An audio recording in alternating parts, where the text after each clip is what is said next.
Hello and welcome back to the FSF Podcast. I am Tim, I am your host, and I am the head nerd around this here ranchero, although this is the temporary ranchero because, well, stuff. Anyway, normally there'd be a whole wall of Funkos and things behind me, as you, our regular viewers and listeners, would know, but today, temporary ranchero, next time, maybe full-on ranchero. Who knows? We'll see. But we have an awesome guest for you waiting in the wings today. Our guest today is an actor currently starring in one of the summer's biggest movies. And of course, I'm talking about Superman for DC. Now, our guest has also been in Stranger Things, The Marvelous Miss Maisel, Young Sheldon. He's lent his voice to X-Men 97 and Call of Duty Modern Warfare 2. And there's a whole lot of other things. He's got a really cool work history if you take the time to go through it. We'll have a link down below for his IMDb page where you'll be able to check out all the things that he's been on and where you have heard him or seen him before. That guest is by the name of Martin Harris. Let's welcome Martin to the show. Welcome to the show, Martin. Thank you for having me. Oh, absolutely. I was pretty excited when I was talking with your rep and they're like, yeah, Martin. I'm like, yes, I'd love to talk to Martin. That'd be great. Martin would be great. Let's get Martin on the show. Let's do this thing. You've got a really cool work history, bud, and so I'm really excited to talk with you and about some of these things. But before we get into any of that stuff, the first question I always like to ask all of my guests, because I like to know what makes people tick and why they do what they do and why they chose the career path and what they're doing in life. So when it comes to the story of Martin Harris, what was the thing that got you here? What made you decide to be an actor and entertainer? It's a very complicated story up until the time when I started, when I was 32. But I'll tell you to skip all the levels, although I might come back to that. It was a conversation I had with Kobe Bryant, whom I knew at the time because of my involvement with NBA basketball. I knew him for about 10 years at this point, and something was telling me that this is what I was looking for to do. I was trying several different careers. I would be music, then media, broadcasting, all kinds of stuff. And I couldn't fully feel like I'm fully fulfilled doing that. So something was telling me that acting could be just that thing, because it allows you to play different characters and be different people and be curious about different things at the same time. So I had this conversation with Kobe Bryant in 2007 after the game. We're walking to the parking lot in the Staples Center, and I told him that I have a very good career back in Europe, but it just doesn't feel like something that I want to do for the rest of my life. Should I still stick to it, or should I move to Los Angeles, where I don't know a single person, and go to acting school? He said, "What is your heart telling you?" I said, "My heart is telling me to try." He said, "Then always follow your heart." And so I moved. A couple of months later, I moved, and yeah, I've been here ever since pursuing this. Okay. Well, hey, if you're going to get direction from somebody, I would say that's a pretty good person to get some advice from. He followed his heart, he chased his dreams, and look where, he had an amazing career doing what he wanted to do. He mentioned something that seems, right now and even back then seems absolutely ridiculous. He was saying me, when I was a kid, everybody was telling me I had no chance in basketball because my father was a professional basketball player, and it's very rare.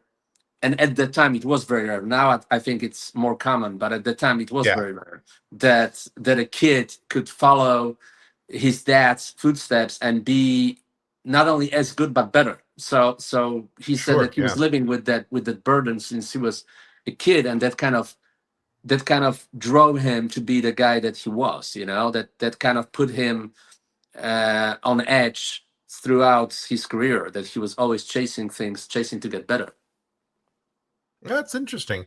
Yeah, because when I was growing up, and I've been an avid sports fan for a lot of years, it always seemed that if and when somebody had a child and they made it to professional sports, they never were able to get to where their parents were. So that's kind of an interesting. Yeah, if you look right now at LeBron and Bronny James, he's just starting. He's a young player, but it's it's going to be very, very difficult for him to live up to his father's legacy. That Yeah, seems very, very, very hard, you know. yeah. Well, I mean, hey, I enjoy this little basketball tangent we're off on. I kind of neat. I mean, but yeah, I mean, he's already head and shoulders above where look at guys like Michael Jordan, his boys. Yeah. Uh, they both played basketball, but they weren't able Mhm. to get to higher levels. Yeah. Same with Scotty. I think Scottie Pippen actually has a son who's in the NBA now, but that's a He's lot doing to. well. He's doing well. Yeah. Yeah, but each of those guys, that's a lot to live up to. I mean, to be what Scottie Pippen was, especially for Bronny. You look at the shoes that he's got to fill. Yeah. LeBron's one of arguably one of the top 5 players, and depending on who you talk to, could be the top player depending on who you talk Mhm. to. Um, I'm not in that camp, but Neither am you I. Although I do but respect him quite a lot. oh, for sure. I mean, Yeah. you got to respect the talent, absolutely. But yeah, still Michael Jordan for me. But For that's a me whole nother too. topic. All right. Well, that's kind of cool. So, what were you doing back in Europe that got you in contact with the NBA? I was, I had a band as a teenager, and this band didn't make it. After 3 years, we had so many differences in how what kind of music we want to play. It was at the time when grunge became the thing, and I tried to play heavy metal. I tried to play the old school heavy metal, sort of. Ah, So yeah, I mean, even if now I'm a huge fan of grunge, at the time this is just not the type of music I wanted to do. So we couldn't come to agreement, and my big dream was abandoned. So I didn't know what to do, and a label asked me to write for them, and then I started writing for a rock and roll magazine.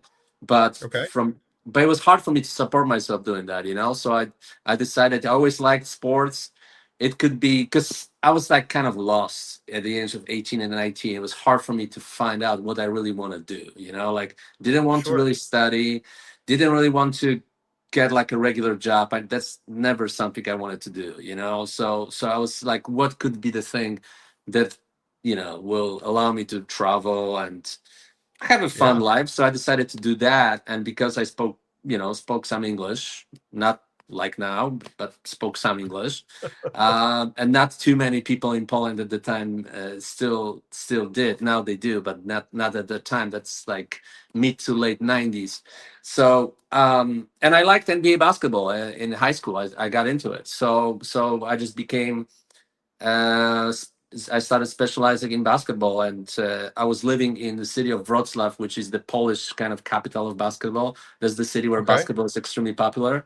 So I was surrounded by all that basketball, and somehow, I was a good writer, and they started sending me over to United States, and I started going to United States. I met Kobe in 1998 at the All-Star weekend in New York, my first trip to America.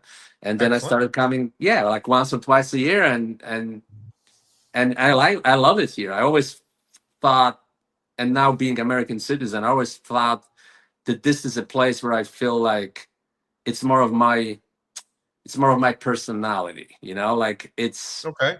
very ambitious, but at the same time it's fun, and you can the sky's the limit.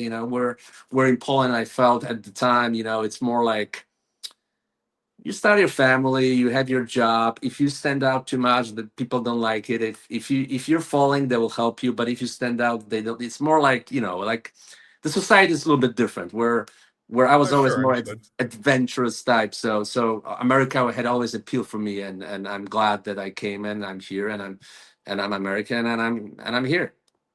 Excellent. Okay. So now I have to ask that you were in a band and you're at grunge music. This is not something I found out about you. So this is kind of new and fresh. This is kind of fun information for me. So, Mm. because I am also a grunge music fan. I grew up in the 90s and I was, right there as the grunge music was happening and all that kind of stuff. So what instrument do you play? Or were you a singer? I was a singer and composer and a little bit of bass. But like I said, at that time, my favorite band and still was Pink Floyd. And I also love Black Okay. Sabbath and Iron Maiden. So I tried to play what you can what you can call progressive metal. and the Okay. grunge was not the thing that I appreciated at that time. Then later on, I got into grunge like a lot. Nirvana became one of my favorite bands. Pearl Jam, Sure. Soundgarden, all those bands, I love them. Stone Temple Pilots, loved all of that. Absolutely. By the way, if you go to my Instagram, I started doing a little thing during the pandemic that I started putting my list of 100 favorite albums on in my stories, and right now I'm at 9,530, and I had them all saved in my stories. So I want to finish at 10,000. So I have like 10,000 albums with voice samples stored in my stories, and I can always go back and I'm like, oh, I haven't listened to that album, I haven't listened to this album, so I can go back and re-listen. Nice.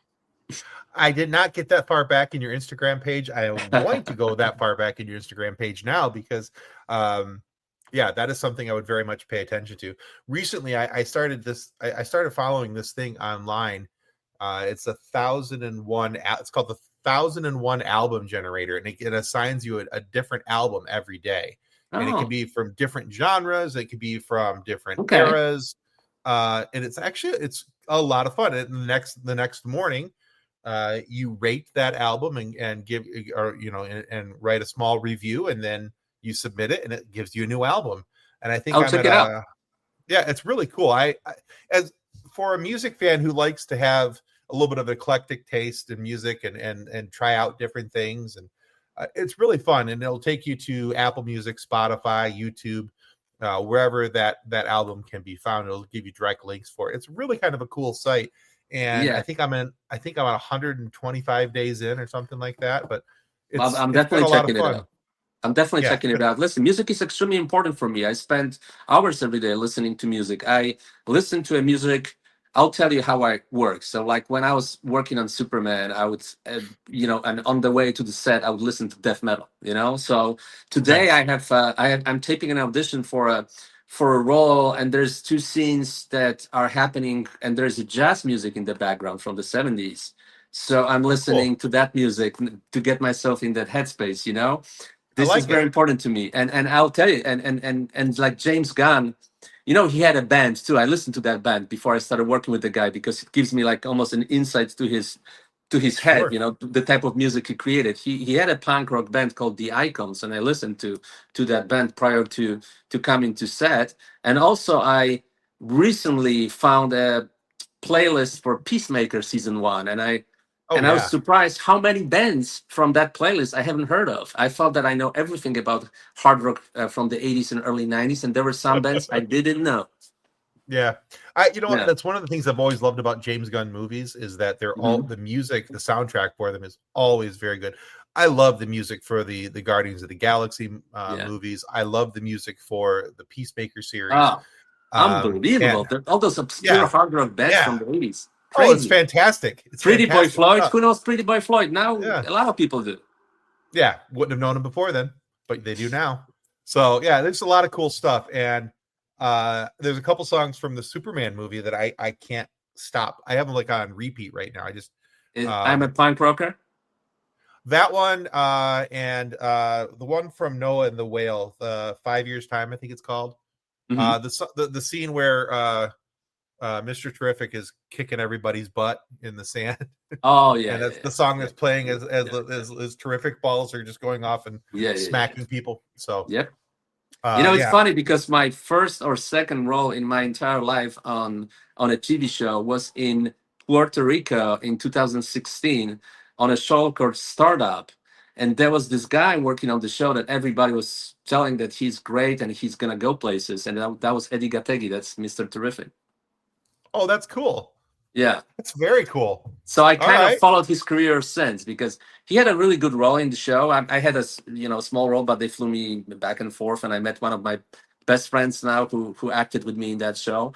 And Nice. we remembered Eddie Gattegui, that the guy was sensational. Like he was really great. And then like 2 years later, I ran into him at Staples Center, and we talked about it briefly, about the startup, and that was before pandemic, before startup got kind of a second life, a more important life, because initially it was on Crackle.